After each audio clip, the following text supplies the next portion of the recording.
ang mga kwento ng pag-ibig, kwento ng buhay at kwento ng pag-asa dito sa Barangay Love Stories. Love Stories. Ang pag-ibig na wagas ay hindi sumusuko sa pagsubok. Hindi ito nakabase sa yaman o karangyaan, kundi sa tunay na damdaming handang magsakripisyo kahit anong unos pa ang dumaan. Ikaw, kabarangay, sa panahon ng hirap at ginhawa, kaya mo rin bang ipaglaban ang ganitong klase ng pag-ibig? Dear Papa Dudut, magandang araw sa inyo, Papa Dudut. Ako po si Ermilio, pero tawagin niyo na lamang po ako sa palayaw kong Melo. 45 years old na ako at 15 taon na sa serbisyo bilang isang gwardya sa isang bangko dito sa Pampanga.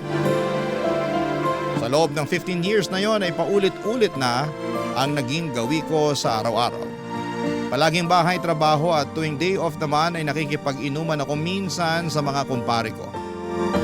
Panggabi ako sa trabaho at dahil ako ang bantay sa bangko tuwing sarado ito ay wala akong ibang ginawa buong magdamag kundi ang manood lang ng pelikula online habang hinihintay ang pagsapit ng umaga. Halos maubos ko na nga ang lahat ng mga action movie na available online. Kapag naman hindi ko trip ang manood ay nakikinig ako sa mga kwento ninyo para hindi ako antukin, Papa Dudut. Pagdating ng karelyebo ko ay dumadaan ako sa karinderya para kumain at saka magpahinga sa bahay. Papa Dudut, hindi lang ako ang mag-isang nagpupuyat para magtrabaho. Kasama ko rin sa pagbabantay sa bangko na pinagtatrabahuhan ko ay isang mag-asawa na nagtitinda ng balot at sigarilyo. Sa harap kasi ng bangko ay isang bus terminal at ang mga pasahero doon ang suki ng mag-asawang Susana at Socorro. Kada alas 8 ng gabi ay pumupwesto na sila sa tapat ng bangko para magtinda ng balot, tubig at sigarilyo. Maaga rin kasing nagsasarado ang mga sari-sari store sa lugar na yon. Kaya naman sila ang takbuhan ng mga pasaherong nag-i-stop over sa lugar. Naging malapit ang puso ko sa dalawang matanda dahil gabi-gabi ko na silang nakakasama sa pagbabanat ng buto.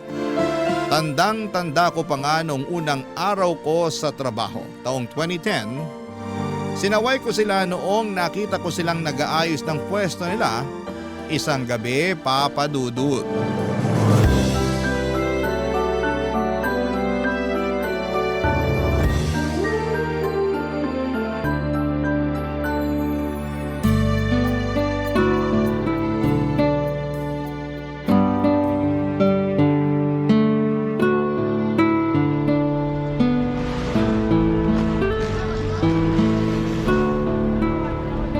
Itali mo ng maayos yung payong para hindi liparin.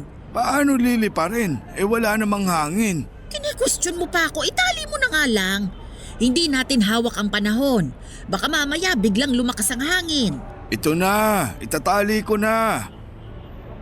Mawalang galang na po, Nay, Tay. Bawal po kayong magtinda rito. Pag-aari po ng bangko tong lugar eh. Hindi po kayo pwedeng pumesto rito. Ay anak, matagal na kaming nagtitinda rito. Dito talaga yung pwesto namin. 10 taon na kaming pumapwesto rito, sir. Alam yan nung security. Ako na po yung bagong gwardya. Wala na po yung dati. Wala na si Rudy? Bakit? Anong nangyari sa kanya? Lumipat po siya ng agency. Di na raw po niya kaya magpuyat. Ganun ba? Hindi ba niya nabanggit sa'yo na may pumupwesto rito para magtinda? Hindi po eh. Hanggang alas 4 lang naman kami dito, sir. Bago pa magbukas yung bangko, wala na kami rito. Kaso po ngayon, mas maigpit na yung patakaran. Bawal talaga mga nagtitinda sa mismong labas ng entrance eh. Baka mamaya may dumating mula sa head office. Ako po yung mapagalitan. Wala naman sigurong dadalaw sa inyo ng ganitong oras. Gabi na eh. Kahit doon na lang kami sa gilid para hindi makasagabal. Ayos lang ba yon? Ay, sigurado po ba kayo na matagal na kayo rito? Oo, 10 taon na kaming nagtitinda rito. Marami nang dumaang CQ dyan. Lahat sila kilala kami. O sige po, kung pinapayagan naman kayo ng mga dating security dito, hindi ko na po kayo paaalisin. Basta medyo gumilid lang po tayo ha. May CCTV po kasi. Mahirap na, baka mapagalitan ako. Kasi simula ko pa lang po dito sa trabaho. Ay naku, salamat ha. Socorro, ilipat mo na yung mesa sa gilid. Buhatin mo na muna yung lagayan ng balot. Ay, wag nyo na pong ilipat. Diyan na po muna kayo ngayong gabi pero bukas po, doon na kayo sa gilid, ha? Tsaka iwasan po nating magkalat. Bawal din po ang maingay. Opo sir, wala pong problema sa kalat. Nagwawalis kami bago kami umuwi. Wala ring maingay dito. Sige po. Salamat. Ano nga palang pangalan mo anak? Ermelio po. Pero Melo na lang po ang itawag nyo sa akin. Salamat Melo. Wala pong anuman. Kayo po, ano pong mga pangalan nyo? Ako si Susana. Ito naman ang asawa kong si Socorro. Taga rito lang din po ba kayo? Oo, malapit lang kami rito. Diyan lang kami sa may bukana, yung papasok dyan. Ganun po ba? Ilang taon na po kayo? 60 na ako. Ako naman +5. Bale 65 po. Oo, mas matanda ako sa kanya ng 5 taon. Bakit naman po hanggang ngayon nagtatrabaho pa kayo? Hindi po ba dapat nagpapahinga na lang kayo sa bahay nyo? Naku, kung hindi kami magtitinda, saan kami pupulot ng pangkain? Kailangan naming kumita para may pambili kami ng ulam. Wala po ba kayong anak? Meron, marami. 5 silang lahat. Nasaan po sila? Bakit hindi po sila magbanat ng buto? May kanya-kanya na silang pamilya eh. Kami na lang nitong asawa ko yung magkasama sa bahay. Ganun po ba? Di wala na kayong kasama sa bahay niyan. Wala na. Kami na lang dalawa ni Socorro ang magkasama. Sabi ko nga sa kanya, tumira na lang kami dun sa bahay ng bunso namin eh. Kaso ayaw ng asawa ko. Bakit naman po? Magiging pabigat pa ba kami sa bunso namin? Wag na. Kaya naman namin ang sarili namin eh. Nasa 60 na kami pero malakas pa naman kami. Mabuti naman po kung ganun pero dapat sa edad nyo pong yan. Yung natitirang lakas nyo, ini-enjoy nyo na lang po eh. Parang yung nanay ko po, hindi ko na siya pinagtatrabaho ngayon. Maswerte yung nanay mo, sir. Kasi may mabait siyang anak. Kami. Naku, itong si Socorro. Sisiraan pa ang mga anak namin. Wala tayong magagawa kung maging mga anak natin naghihirap. Pero kahit na, ilang taon natin silang inalagaan tapos iiwan lang nila tayong… Ay nako, katulad ng sinabi ko, wala na tayong magagawa pa. Desisyon nila yon. Relax lang po kayo. Huwag po kayo mag-aaway. Ganito talaga kami magsagutan pero hindi kami nag-aaway. Siya, sige po. Maiwan ko na po kayo dyan para hindi ko na po kayo maabala. Kung may kailangan po kayo, doon lang po ako nakapwesto. Doon po banda sa sulok. Salamat anak. Salamat, sir. Huwag niyo na po akong tawaging sir. Melo na lang po. Maliit na matanda si Nanay Susana, maikli ang buhok nito na medyo nakukuba na. Tuwing nakikita ko siya ay parang lagi siyang galit pero kapag kinausap mo na siya ay sobrang palatawa siya at madaldal. Ang asawa naman itong si Tatay Socorro ay payat at maliit din katulad ni Nanay pero malakas pa rin siya. Lalo na sa mga pagbubuhat ng mga inilalako nila. Mas mahihain si Tatay Socorro kesa kay Nanay Susana pero mas naging close ko si Tatay dahil pareho kaming mahilig manood ng action movies. Naawa ko sa sitwasyon ng mag-asawa. Kaya naman hinayaan ko na lamang silang pumwesto sa harapan ng bangko. Total ay gabi naman na at sarado na ito. Nung una ay taga-masid lamang ako sa dalawa, si Tatay Socorro ang unang nagbabantay sa pwesto nila. Mula alas 8 ng gabi hanggang alas 12 ng madaling araw ay nakaupo siya sa lumang plastic chair at binabantayan ang tinda nilang balut, tubig at sigarilyo. Samantala ay natutulog naman sa likuran nito si Nanay Susana. Nakapwesto siya sa bisikletang may sidecar na siyang gamit-gamit nila sa pagbibitbit ng kanilang lamesa at malaking payong para hindi sila mahamugan. Pagsabit naman ng hating gabi ay papalitan ni Nanay Susana si Tatay Socorro sa pagbabantay para makapagpahinga ang asawa niya. Siya ang nagbabantay hanggang sa alas 4 ng umaga. Siya na rin ang nagwawalis ng mga kalat at nagliligpit ng mga gamit nila. Saka niya gigisingin ang asawa niya para makauwi na sila at makapagpahinga. Hindi nagtagal ay naging malapit din ako sa mag-asawa sa mga sumunod na buwan na pagsama-sama namin sa iisang lugar. Tuwing inaantok ako ay nakikipagkwentuhan ako sa kanila at doon ko nalaman ang love story nila, Papa Dudut.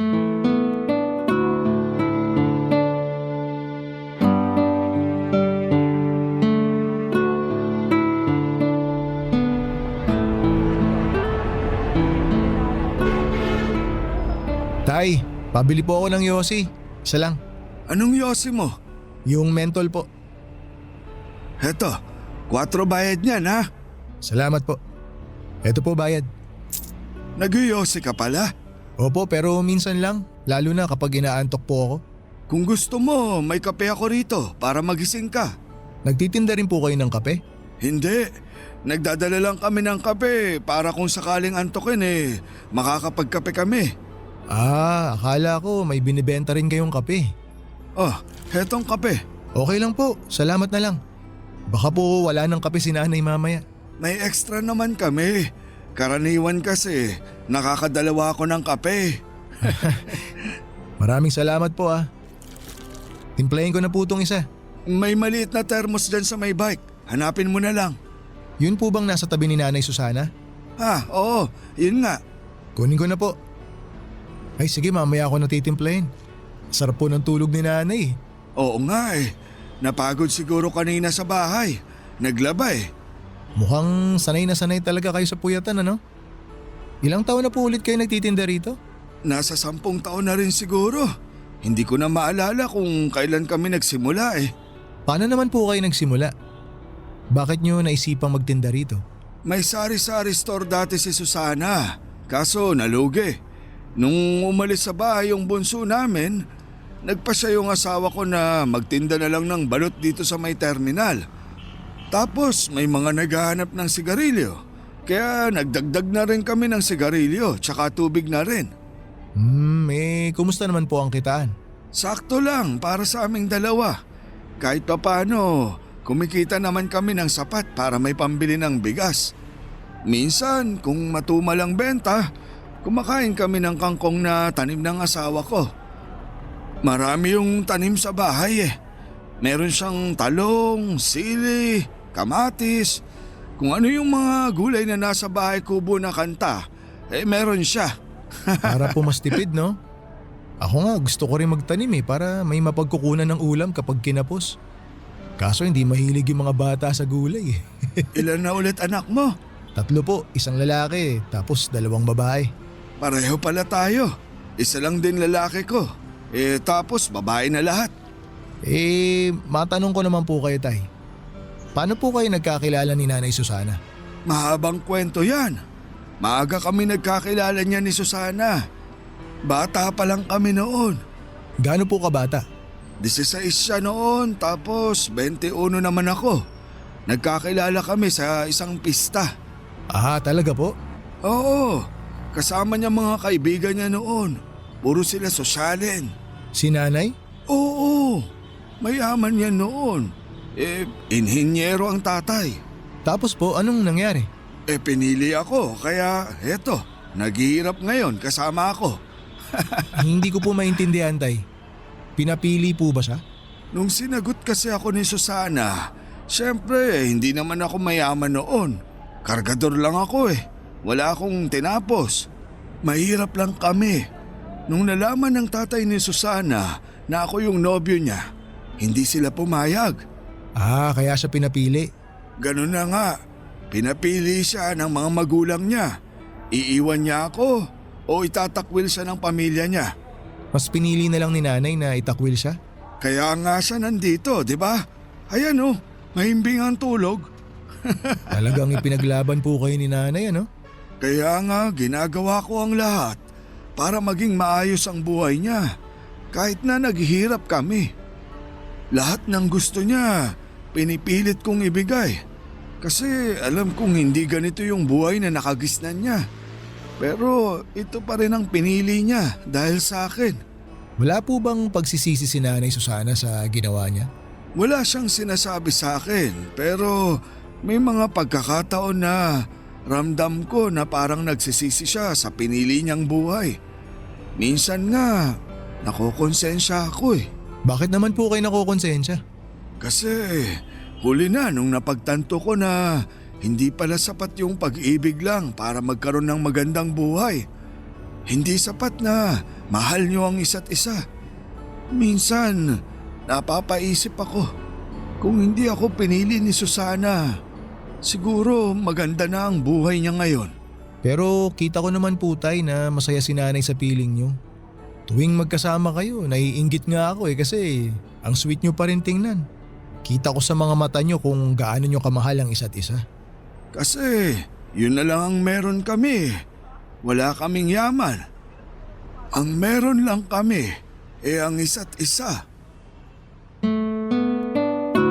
Naantig ako sa love story nila Nanay Susana at Tatay Socorro. Pero sa parehong pagkakataon ay nalungkot din ako na hanggang sa pagtanda nila ay kayod kalabaw pa rin sila na para bang walang ipinagbago ang buhay nila noon hanggang sa kasalukuyan. Nakaka-relate ako sa kwento nilang dalawa dahil halos ganun din ang nangyari sa akin at sa unang babaeng inibig ko noon. Bago ko nakilala ang asawa ko ay meron akong babaeng minahal ng lubusan. Masasabi ko na siya ang taong bumasag ng puso ko ng sobra-sobra sa puntong muntik na ako mawala ng pag-asang makahanap pa ng pag-ibig. Nakilala ko siya sa isang charity event. Hindi pa ako gwardiya noon, tambay pa lamang ako dati na kung ano ang available na trabaho ay yon ang kinukuha ko. Naging driver ako ng isang NGO na tumutulong sa mga kabataang nakatira sa liblib na lugar. Miyembro siya ng naturang NGO at siya ang nanguna sa charity event na yon. Nasa passenger seat ko siya noon at sa kahabaan ng biyahe namin ay doon ko siya nakilala. Simula noon, Papa Dudu, tuwing kailangan nila ng driver ay ako na ang kinokontak nila.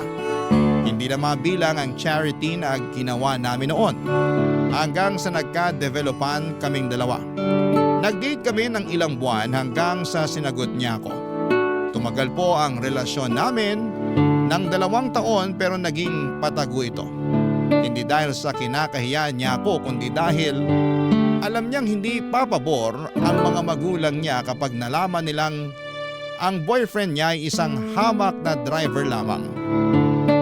Noong natuklasan ng mga magulang niya ang relasyon namin, ay doon na natapos ang pagsasama namin.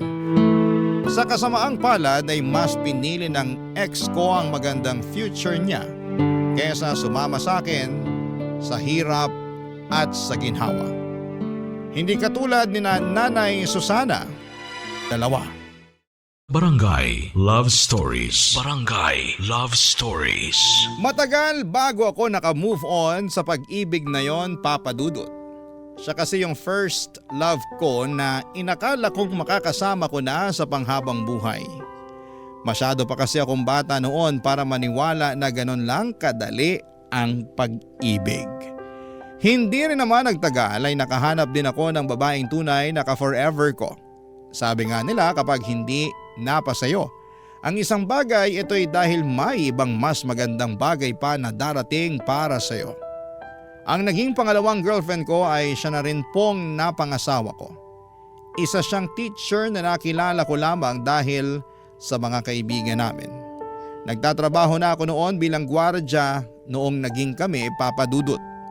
Minahal niya ako ng buo at totoo at hindi naging hadlang ang estado namin sa buhay. Ngayon ay may 3 na kaming anak at kahit papaano ay nabibigyan naman namin ng maayos at komportableng buhay ang mga anak namin kahit na hindi kami mayaman. Kung ako ang tatanungin ninyo, Papa Dudut, ay wala akong pinagsisisihan sa naging takbo ng love life ko. Totoo na nasaktan ako noong nawala sa akin ang unang babaeng minahal ko pero never ko siyang sinisisi na mas pinili niya ang future niya kesa sa akin. Nakita ko rin kasi na naging maganda naman ang outcome ng pag-iwan niya sa akin. Dahil may common friends kami sa Facebook ay may time noon na dumadaan sa newsfeed ko ang post ng ex kong yon. Kasal na siya at nakapangasawa ng isang politiko. May 2 na silang anak at masaya na sila sa buhay nila katulad ko na masaya na rin ako sa sarili kong buhay. Kaya po natutuwa ako sa kwento ni Nanay Susana at Tatay Socorro dahil pinaglaban talaga nila ang pagmamahala nila. Isang gabi habang tulog si Tatay ay isang bagay ang tinanong ko kay Nanay Susana, Papa Dudut.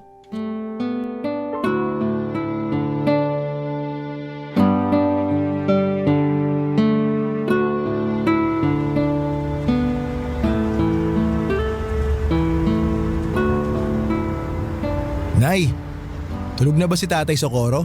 Naku, tulog na. Bakit? Sayang.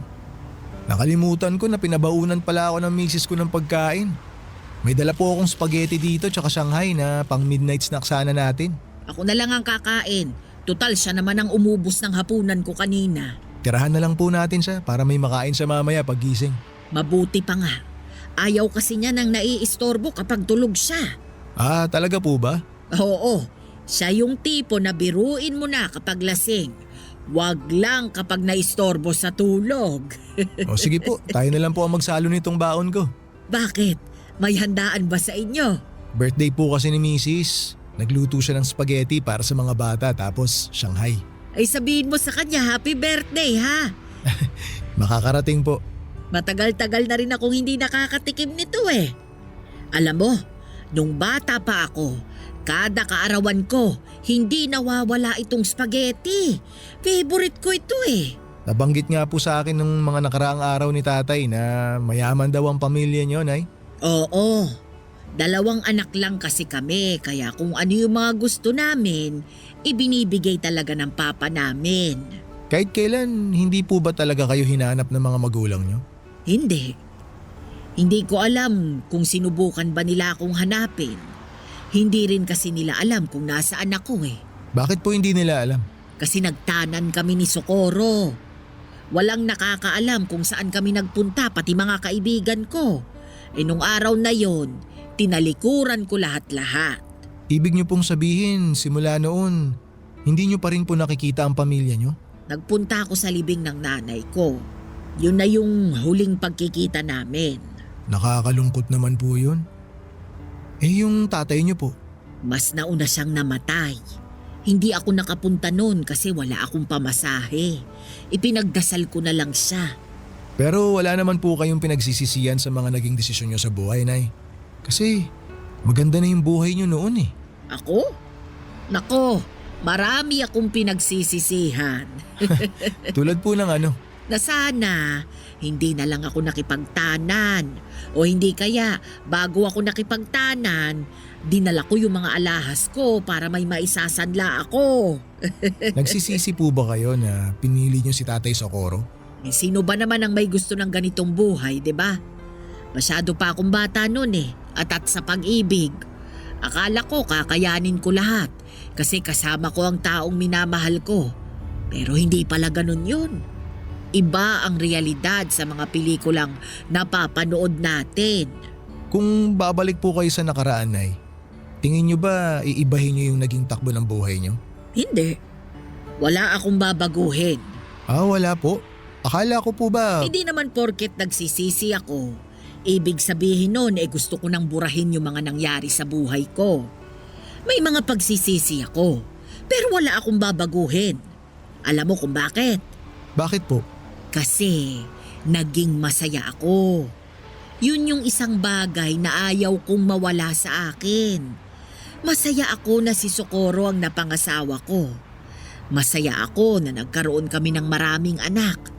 Masaya ako na sa kabila ng hirap ng buhay, magkasama pa rin kami hanggang ngayon. Masaya ako kasi napatunayan namin sa mga magulang ko na kaya naming magtagal kahit wala kaming itinatagong yaman. Lahat ng sayang yon ay dahil kay Socorro. Nakakatuwa naman po yun. Kaya ikaw, sundin mo kung anong nasa puso mo. Ipaglaban mo, pero gamitin mo rin ang utak mo para sa ikabubuti. Hindi lang ng sarili mo ha, kundi pati na rin ng pamilya mo. Opo, Nay. Tatandaan ko po yung mga sinabi niyo. Sa panahon ngayon ay malimit na lamang akong makakita ng mag-asawang sabay tumatanda. Katulad nila Nanay Susana at Tatay Socorro ay dalangin ko rin na makasabay ang asawa ko hanggang sa pagtanda ko. Parang napakahirap na rin kasing makahanap ng kabiyak. Nasasamahan tayo hanggang sa pagtanda natin. Kung hindi nasisira ang relasyon ng mag-asawa dahil sa pangangaliwa, minsan ay mas maaga namang kinukuha sa langit ang isa. Kaya maswerte ang mag-asawa dahil napanindigan nila ang pangako nila sa bawat isa na magsasama hanggang sa pagputi ng mga buhok nila. Nakakainggit dahil hindi yon nagawa ng mga magulang ko. Maaga kasi kaming iniwan ni tatay matapos siyang malunod noong mga bata pa lamang kami dala ng kalasingan. Nasa dagat kami noon at nagsiselebrate ng birthday ng kapatid ko. Nagiinuman sina tatay kasama ang mga kapatid nito noong nagpaalam siya para umihi. Makaraan nga ang ilang minuto ay hindi na siya bumalik pa. Noong hinanap namin siya ay nakita siya ng tiyuhin ko na nakadapa sa buhanginan. Ang ulo nito ay nakalubog sa mababang parte ng dagat. Tuwing nakikita ko sina Nanay Susana at Tatay Socorro ay parang natutunaw ang puso ko sa saya. Sila kasi yung klase ng pag-ibig na pinapangarap ng marami. Pag-ibig na nagsimula noong mga bata sila at napanindigan nila hanggang sa tumanda na sila. Sila yung pag-ibig na hindi naranasan ng mga magulang ko. At pag-ibig na gusto ko ring maranasan balang araw. Pero sa kabila ng saya na nararamdaman ko para sa pagsasama nilang dalawa, hindi ko rin maiwasang maawa sa kasalukuyang estado nila. Sa edad nilang yon, dapat ay nagpapahinga na lamang sila. Hindi na rin kasi maganda sa kalusugan nila ang nagpupuyat para lamang kumita. Nang minsang tanungin ko kung nasaan na ang mga anak nila ay mas lalong nakaramdam ng awa ako para sa mag-asawa.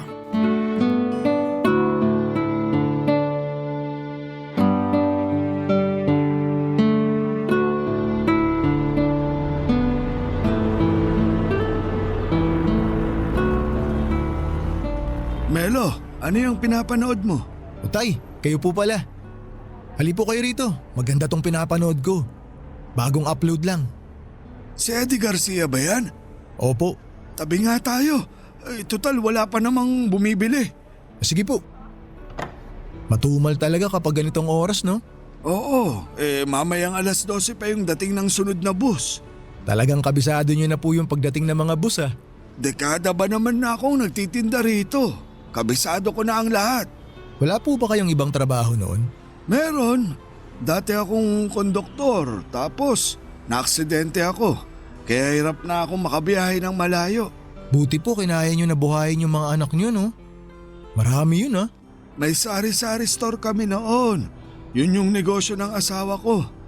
Ang lakas nun dati, kaso nalugi. Bakit naman po nalugi? Maraming gumaya eh. Sunod-sunod na nagkaroon ng sari-sari store dun sa lugar namin. Kaya ayun, nagkaagawan ng suki. Kaya po ba dito na lang kayo nagtinda? Ganun na nga. Buti po nakaya nyo pa rin suportahan yung pamilya nyo noon, no? Kahit na ganito lang yung trabaho nyo. Sa awa ng Diyos, nakaya naman namin. Tuwing umaga, naglalabas si Susana.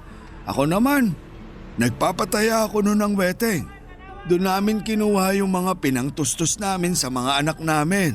Tapos nagpupuyat pa po kayo sa gabi. Oo, wala kaming magagawa. Mataas pangarap namin para sa mga anak namin eh.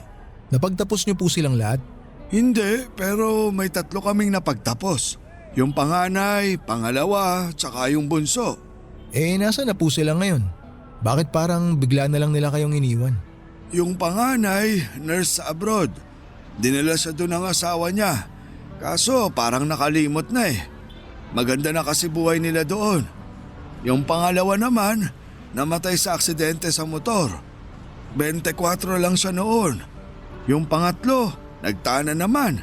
Nagmana sa amin. Yung dalawa po, tay, nasaan? Yung pangapat, may sarili ng pamilya.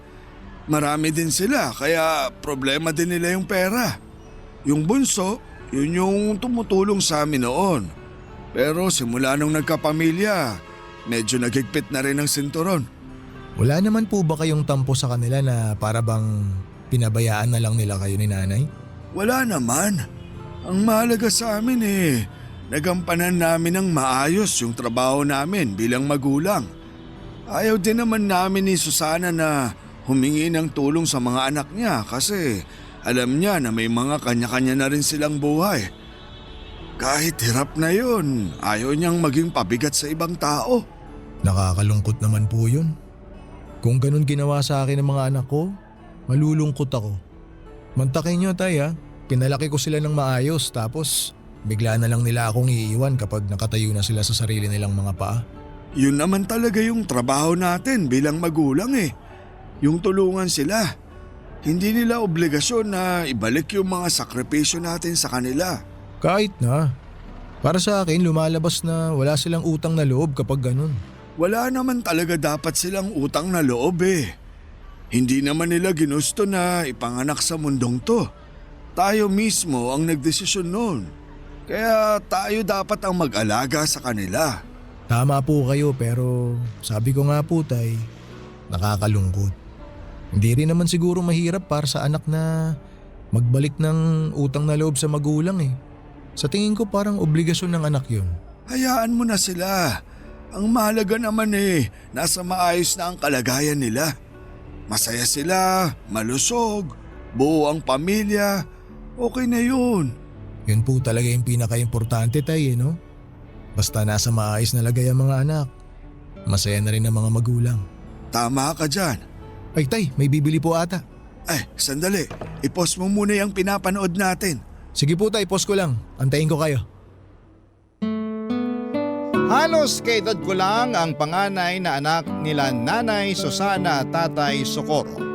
Kaya naman parang anak na rin ang naging turing nila sa akin. Dahil hindi na nila nakakasama ang mga anak nila ay sa akin na lamang nila ibinubuhos ang pag-aalaga na hindi na nawala sa ugali nila simula noong naging magulang sila. Ganon talaga siguro kapag naging magulang na. Likas na sa amin ang alagaan at bantayan ang mga taong halos kaedad lang ng mga anak namin. Sa mga sumunod pang 8 taon ay naging katulong na ako nila Tatay Socorro sa pagtitinda. Kapag inuulan sila ng customer ay tumutulong ako sa pagbibigay ng mga sukli. Lalo na't noong mga panahong yun ay medyo mahina na rin ang paningin nilang mag-asawa. Sa sobrang pagiging malapit ko sa kanila ay dinadalhan pa nila ako ng hapunan para makasabay ko silang kumain bago sila magtinda. Papa Dudut, marami ang naitulong ng mag-asawa sa buhay ko. Bukod sa mga nakakasama at nakakausap ako or nakakausap ko sila sa pagbabantay buong magdamag ay sila na rin ang naging karamay ko noong namatay ang nanay ko. Kung hindi dahil sa kanila ay mag-isa kong haharapin ang kalungkutan gabi-gabi habang nasa trabaho ko. Pero dahil sila ang nakakasama ko tuwing nasa trabaho ako ay nabawasan ang lumbay na nararamdaman ko kahit papaano. Sina nanay at tatay ang tumulong sa akin para maayos ko ang problema naming mag-asawa noong nagkaroon kami ng matinding awayan. Kamunti ka na nga kami maghiwalay noon pero dahil sa kanila ay binigyan nila ng kalinawan ng utak ko. Ang mga payo nila ang sumalba sa relasyon naming mag-asawa. Papa Dudut, hindi biro ang 15 years na pinagsamahan namin nila Nanay Susana at Tatay Socorro.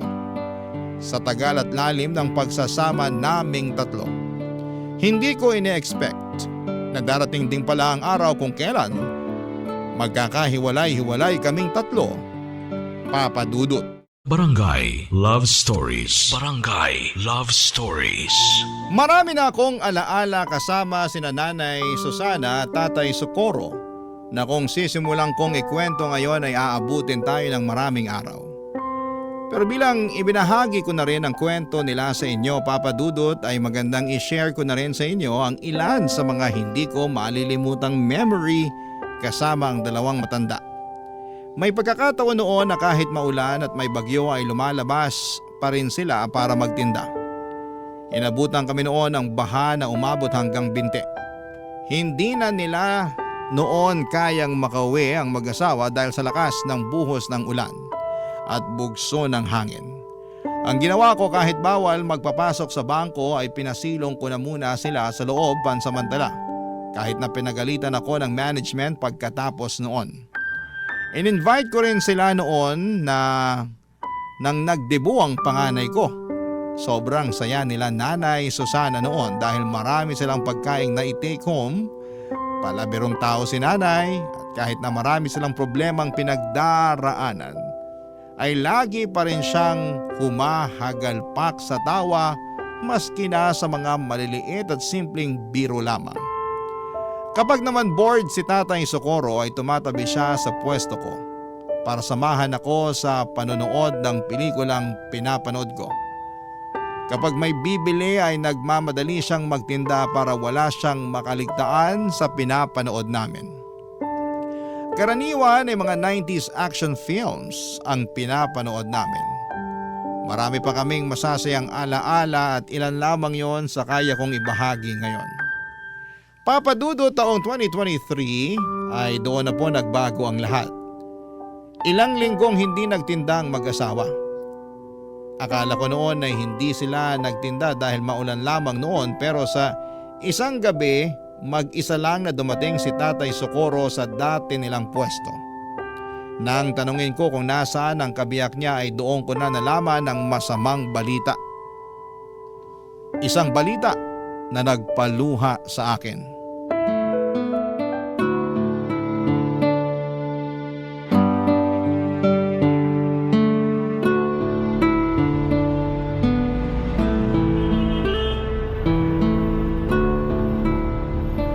Tay Socorro, kumusta na po kayo? Ilang linggo rin kayo nawala ni Nanay Susana ha? Mabuti naman ako, Melo. Hindi niyo po ata kasama si Nanay ngayon, Tay. Nasa ospital siya ngayon. Ha? Bakit po? Ano nangyari kay Nanay? Di ba matagal na siyang inuubo? Opo, binilhan ko pa nga po siya ng gamot para mawala yung ubo niya eh. Ayun, mas lumala yung ubo niya. Nung nagsuka na siya ng dugo, itinakbo na namin siya sa ospital. Hala, akala ko ubot sipon lang meron si Nanay. Malala na pala. Kaya nga eh, medyo nahirapan na rin kasi siya sa paghinga kaya natakot na kami. Yung bunso ko ang nagsabi na itakbo na siya sa ospital. Eh, kumusta na po si Nanay ngayon? Nasa ospital pa rin siya. Mukhang matatagalan pa bago siya makabalik sa pagtitinda. Ano po bang sakit niya? Alam niyo na po ba? May cancer si Susana, Melo. Ho? Ay, ano pong klaseng cancer? Lung cancer daw. Hindi ko nga alam kung paano niya nakuha yun eh. Akala namin yung mga nagkaka-cancer lang sa baga yung mga naninigarilyo. Oo nga, hindi naman nag-iossi si Nanay ah. Pero nakakalanghap pa rin daw siya ng usok mula sa mga nagsisindi. Yun daw yung rason. Hala, paano na ngayon yan, Tay? Kaya nga ako nawala ng ilang linggo kasi nagbantay ako sa ospital. Eh, bakit nandito po kayo ngayon? Nakiusap na lang muna ako sa mga anak ko na sila na muna yung magbantay sa nanay nila. Di ko kayang nakikita si Susana na nahihirapan eh. Nasasaktan ako. Ay, kawawa naman si Nanay. Di bale, mukhang madidischarge na siya bukas. Stable naman na raw yung lagay ni Susana eh. Kaso nga lang, kailangan pa rin niyang bumalik sa ospital para sa treatment niya. Yun ang mahirap, Tay, yung treatment. Sobrang tapang na mga gamot para sa cancer eh. Sana kayanin ni Nanay. May kaibigan din kasi ako na nagka-breast cancer. Nakwento niya sa akin kung gaano kahirap magpa-chemotherapy. Pinapatay daw nun yung cancer cells sa katawan pero para na rin daw siyang pinapatay tuwing nagpapakimo siya. Sobrang lala daw ng side effects eh. Yun na nga yung ikinakatakot ko eh. Nabanggit din niya ng doktor sa amin. Pero ang assessment nila, malakas pa naman raw si Susana. Kaya kakayanin pa rin daw naman niya yung side effects na sinasabi mo. Pero sinabi rin niya sa amin na hindi raw matatanggal ng chemo yung sakit niya. Mapapahaba lang daw nito yung buhay niya. Ay, bakit naman daw po? Hindi ko alam. Siguro dahil sa edad niya. Sabi ng anak ko, baka raw hindi kayanin ni Susana yung mga gamot. Pero kahit ganon, gusto nilang ilaban yung buhay ng nanay nila. Kahit pala papano, nag-aalala rin sila sa nanay nila. Nakakatuwa naman. Sabi ko naman sa'yo, hindi man namin laging nakikita ang mga anak namin. Alam kong handa silang tulungan kami kapag nangailangan kami. At least mapapanatag na ako na hindi kayo nag-iisa. Nandyan pa rin yung mga anak nyo. Kumusta po ngayon ang kalagayan ni Nanay Susana? Ayun, medyo mahina pa rin ang katawan. Ewan ko nga eh. Simula nung tinurukan nila ng kung ano-anong gamot, mas lalo siyang nanghina eh. Hayaan niyo po, Tay. Ipapanalangin ko po na gumaling agad si Nanay. Salamat, Melo. Yun na lang talaga ang kaya nating gawin ngayon. Ipagpasa Diyos ko na lang ang lahat. Huwag po kayong mag-alala. Fighter si Nanay. Alam ko nalalabanan niya yung sakit niya. Sana nga. Hindi pa ako handang mawala siya eh. Tulungan ko na po kayo sa pag-aayos dyan. Salamat. Ilagay muna natin tong payong ha. Sige po. Kailanman ay hindi ko nakita si Nanay Susana na nagsindi ng sigarilyo. Hindi siya nagbibisyo pero dahil gabi-gabi siyang nakakalanghap ng usok mula sa mga parokyano nila, ay nadali ang baga ni Nanay. Doon lang nila nalaman na kahit na hindi pala naninigarilyo ang isang tao ay pwede pa rin itong tamaan ng komplikasyon sa baga na dulot ng usok nito. Ang tawag doon, Papa Dudut, ay second-hand smoking. Sa katunayan, mas malala pa nga daw ang epekto ng second-hand smoking sa iba kesa sa mismong tao na humihit-hit nito. Noong nalaman nilang may cancer si Nanay Susana ay nagtulong-tulong ang mga anak niya para maipagamot siya. Kaso nga lang ay mahal ang mga treatment na kinakailangan ni Nanay, lalo na't late stage na ang sakit niya. Sa mga unang buwan ay nagawan pa nila ng paraan ng mga gastos sa ospital. Pero kalaunan ay nawalan din sila ng mapanghuhugutan. At para hindi mahirapan ang kanyang pamilya, si Nanay Susana na mismo ang nagdesisyon na huwag nang ituloy ang treatment niya. Masyado na raw siyang matanda para ipaglaban pa ang buhay niya. Isa pa ay hindi na raw nito kinakaya ang mga side effect ng treatment niya. Tanggap na niya na hanggang doon na lamang ang buhay niya. Kaya mas pinili na lamang niyang maghirap ng mag-isa kaysa idamay pa ang pamilya niya. Nakakalungkot na parang sumuko na lamang si Nanay Susana sa buhay pero naiintindihan ko kung bakit mas pinili niyang tumigil na lamang sa pagpapagamot. Mahirap kasing lumaban kung ikaw mismo ay walang pera para ipaglaban ang sarili mong buhay. Gusto ko mang makatulong noon ay wala naman akong ekstrang pera na maipapahiram sa mag-asawa dahil maging ako ay sapat lang ang kinikita para sa sarili kong pamilya. Tanging panalangin na lamang noon ang naitulong ko para kay Nanay Susana.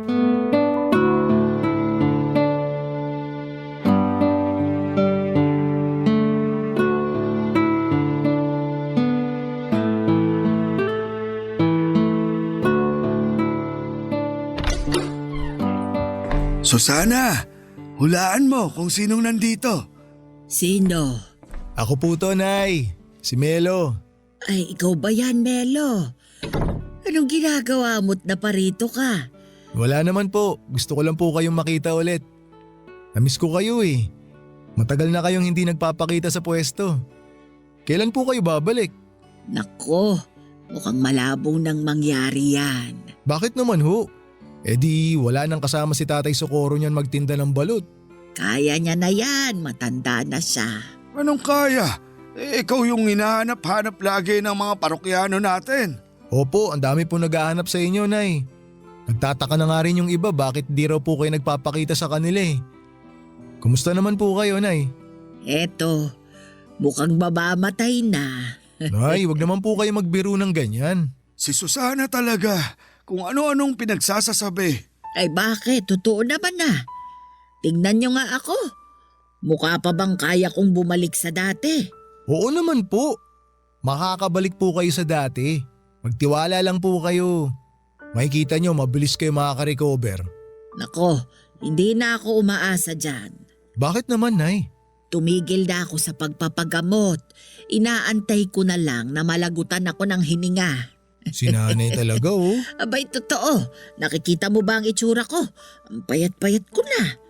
Hirap na nga akong makatayo ng mag-isa eh. Medyo sumeksi nga po kayo eh. Pero alam ko naman po na makakabalik pa rin kayo sa dati. Tiwalang-tiwala po ako sa pag-aalaga sa inyo ni Tatay Socorro eh. Hindi ba, Tay? Oo naman. Wala eh. Gusto ko mang mabuhay pa ng matagal. Diyos na mismo ang nagpasya. Hindi mo naman alam kung yan talaga ang gusto ng Diyos eh. Bakit mo siya pinapangunahan? Hanggang ngayon ba, Socorro? Hindi mo pa rin matanggap na mamamatay na ako? Hindi. Kailanman, hindi ko tatanggapin na mamamatay ka na. Mas mabuti pang ako na lang yung mamatay kaysa ikaw. Tignan mo to, ang drama. Nako, bakit po ba patay ang pinag-uusapan natin? Wala pong mamamatay kahit isa sa inyo kasi matagal pa po tayong magkakasama. Melo, matanda na ako. Hindi ko nakakayanin pang labanan tong sakit kong to. Yung mga mas bata nga sa akin nadadali pa eh. Partida nagpapagamot pa ang mga yon. E paano na lang ako na matanda na nga, tumigil pa sa pagpapagamot. Ang bilis nyo naman pong sumuko, Nay. Habang humihinga, huwag po kayong mawala ng pag-asa. Tanggap ko na malapit na kaming magkita ni kamatayan. At saka kahit ngayon pa kami magharap, hindi ako natatakot. Hindi po kayo natatakot na mamatay, Nay? Hindi. Tingin ko, nagawa ko naman na lahat ng kailangan kong gawin sa buhay eh. Masaya ako sa naging takbo ng buhay ko. Kaya handa na ako. Ang totoo niyan, hindi takot yung nararamdaman ko ngayon eh. Alam mo kung ano? Ano po? Lungkot. Nalulungkot lang ako kasi iiwan ko na yung asawa at mga anak ko. Hindi ko na makikitang lumaki yung mga apo ko. Hindi ko na matutupad yung pangako ko kay Socorro na magsasama kami sa hirap at ginhawa. Matagal mo na akong sinamahan sa hirap. Hindi mo na kailangang isipin yun. Melo, may hihilingin lang sana akong pabor sa'yo. Sige po, Nay. Ano po ba yun? Ikaw nang bahala sa asawa ko ha. Bantayan mo siya. Siguraduhin mong nakakakain siya sa tamang oras. Huwag po kayong mag-alala. Ako na pong bahala kay Tatay. Parang sira talaga tong si Susana eh. Bakit mo ko ibinibilin sa iba? Alam niyo po, Nay, ang lungkot ng pinag-uusapan natin. Pwede po bang ibahin natin yung pinag-uusapan? Yung masaya po sana para good vibes naman. Oo nga naman. Hindi pumunta si Melo dito para mag-iyakan tayo. Papadudot mabilis na humina ang katawan ni Nanay Susana sa mga sumunod na buwan hanggang sa isang araw ay nabalitaan ko na lamang na pumanaw na siya. Para ako nawalan ulit ng ina sa pangalawang pagkakataon. 4 na buwan lang ang itinagal ni Nanay bago siya binawian ng buhay. Ang dating masayang mag-asawa na gabi-gabi nagtitinda ng sigarilyo at balot ay mag-isa na lamang.